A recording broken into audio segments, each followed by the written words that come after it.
Ah, la France, ce pays où même la Constitution semble écrite sur une nappe de bistrot, entre deux verres de rouge et une tranche de camembert bien coulant.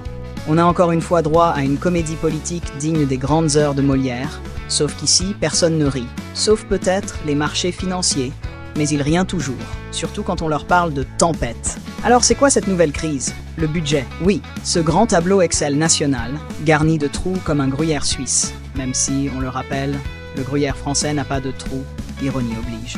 S'il n'y a pas de budget, c'est extrêmement grave, nous dit Michel Barnier avec le ton dramatique d'un prof qui menace ses élèves d'un contrôle surprise.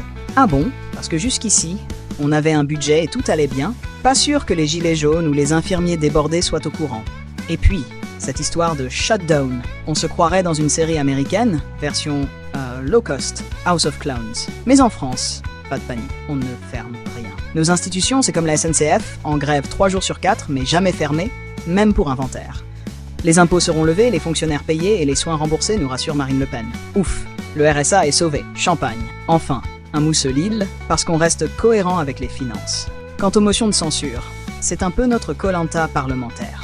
Chacun joue son collier d'immunité, balance des phrases enflammées sur X, parce que Twitter c'est saut 2022, et espère tirer la couverture médiatique à soi. Mathilde Panot, toujours en tête d'affiche du théâtre de la LFI, veut censurer. Le RN veut censurer.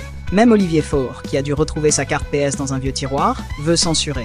Tout le monde censure, mais personne ne sait vraiment quoi proposer après. Parce que l'idée, c'est surtout de jouer au roi de la colline.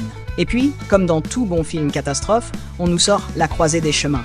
Oui, cette fameuse croisée où en général on choisit entre deux options pourries, la rigueur austère ou le grand plongeon dans l'inconnu.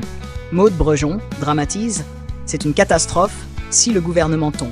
Ah bon? Mais qui l'a monté sur ce tabouret bancal en premier lieu? Mystère. Finalement, ce spectacle de fin d'année a tout pour plaire. Des drames, des complots, des figures tragiques et surtout des dialogues savoureux. Si Shakespeare vivait aujourd'hui, il écrirait sûrement une pièce intitulée Macronette et les censeurs. Mais en attendant, nous, spectateurs captifs, continuons de regarder cette saga politique, un peu comme on regarde les feux de l'amour. Ça tourne en rond. Mais au moins c'est gratuit.